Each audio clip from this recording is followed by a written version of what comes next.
एक समय समस्त प्राणियों का हित चाहने वाले मुनि नैमिषारण्य में एकत्र हुए।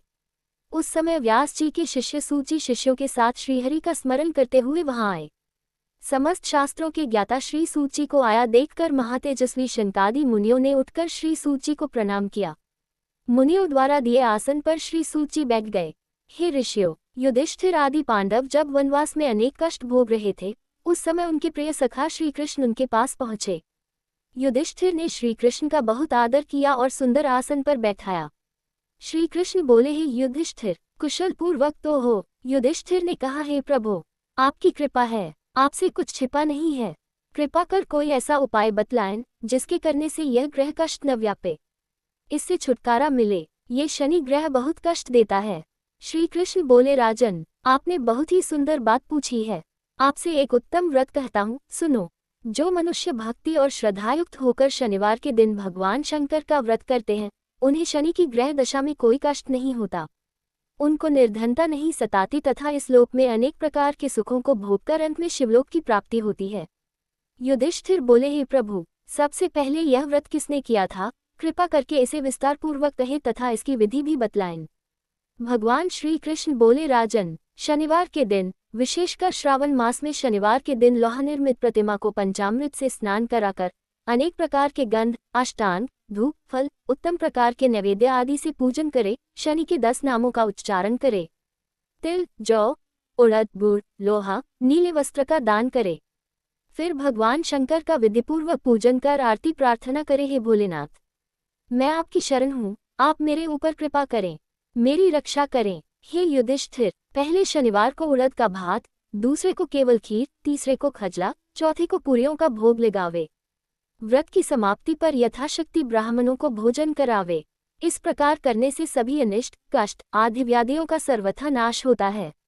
राहु, केतु, शनिकृत दोष दूर होते हैं और अनेक प्रकार के सुख साधन एवं पुत्र पौत्रादि का सुख प्राप्त होता है।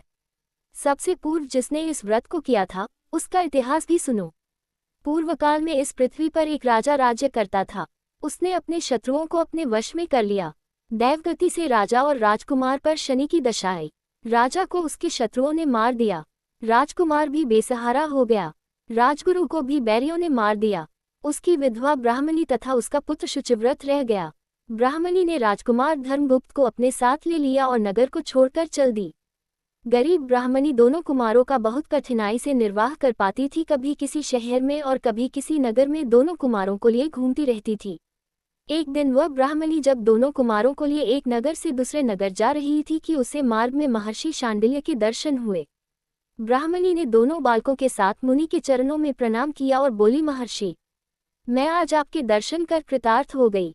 यह मेरे दोनों कुमार आपकी शरण हैं, आप इनकी रक्षा करें। मुनिव, ये शुचिव्रत मेरा पुत्र है और यह धर्मगुप्त राजपुत्र है और मेरा धर्मपुत्र है। हम घोर दारिद्र्य में हैं, आप हमारा उद्धार कीजिए। मुनि शांडिल्य ने ब्राह्मणी की सब बात सुनी और बोले, देवी, तुम्हारे ऊपर शनि का प्रकोप है, अतः आप शनिवार के दिन व्रत करके भोले शंकर की आराधना किया करो, इससे तुम्हारा कल्याण होगा।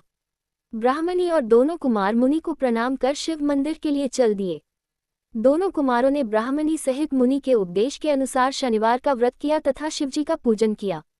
दोनों कुमारों को यह व्रत करते करते 4 मास व्यतीत हो गए। एक दिन शुचिव्रत स्नान करने के लिए गया। उसके साथ राजकुमार नहीं था। कीचड़ में उसे एक बहुत बड़ा कलश दिखाई दिया। शुचिव्रत ने उसको उठाया और देखा तो उसमें धन था। शुचिव्रत उस कलश को लेकर घर आया और माँ से बोला, हे माँ, शिवजी ने इस कलश के रूप में धन दिया है। माता ने आदेश दिया, बेटा, तुम दोनों इसको बांट लो। माँ का वचन सुनकर शुचिव्रत बहुत ही प्रसन्न हुआ और धर्मगुप्त से बोला, भैया, अपना हिस्सा ले लो। परंतु शिवभक्त राजकुमार धर्मगुप्त ने कहा, माँ, मैं हिस्सा लेना नहीं चाहता, क्योंकि जो कोई अपने सुकृत से कुछ भी पाता है वह उसी का भाग है और उसे आप ही भोगना चाहिए। शिवजी मुझ पर भी कभी कृपा करेंगे। धर्मगुप्त प्रेम और भक्ति के साथ शनि का व्रत करके पूजा करने लगा। इस प्रकार उसे 1 वर्ष व्यतीत हो गया।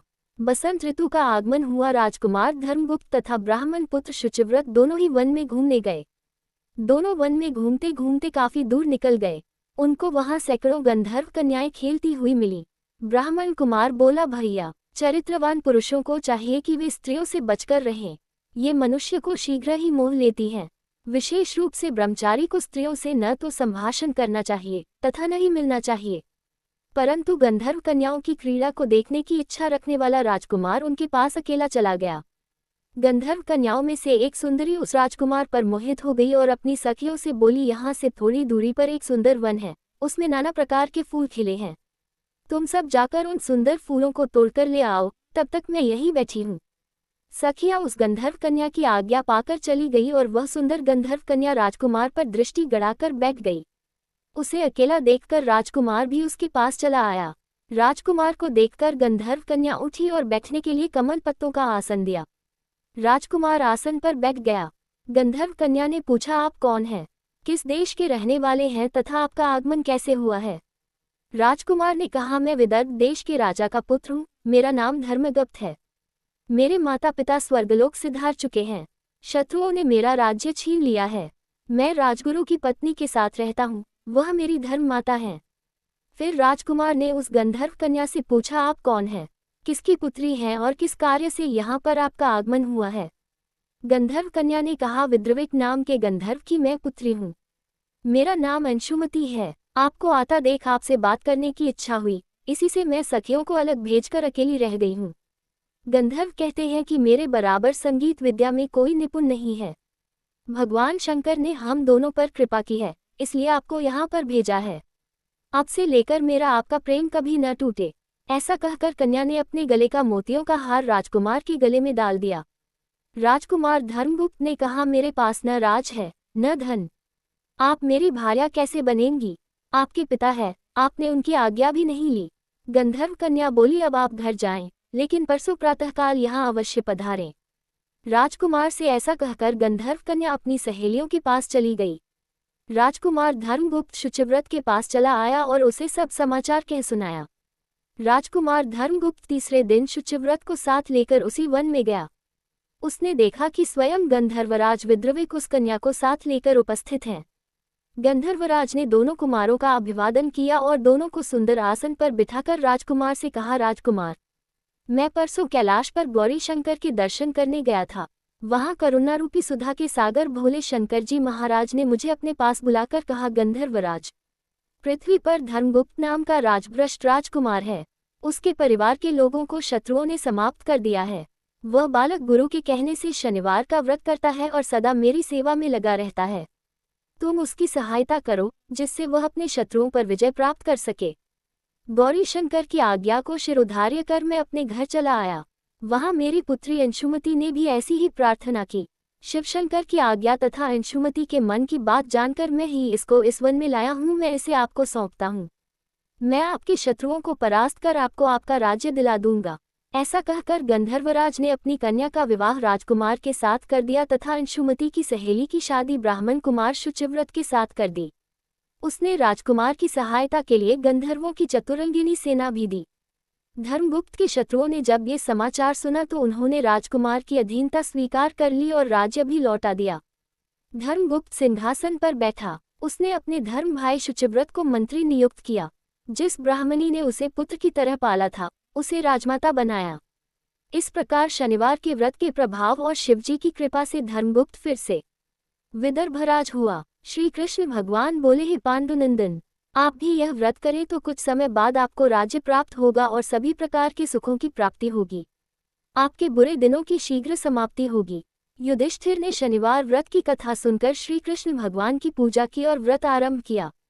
इसी व्रत के प्रभाव से महाभारत में पांडवों ने द्रोण, भीष्म और कर्ण जैसे महारथियों को परास्त किया। सबसे बढ़कर उन्हें श्री कृष्ण जैसा योग्य सारथी मिला तथा छिना हुआ राज्य प्राप्त कर वर्षों तक उसका सुख भोगा और फिर देह त्याग कर स्वर्ग की प्राप्ति की। कथा सुनने के बाद शनिदेव की आरती करें। आरती के बाद यथा सामर्थ्य शनि मंत्र जप स्तोत्र पाठ एवं संभव हो तो सहस्त्रनामवली का पाठ करना लाभदायक रहता है।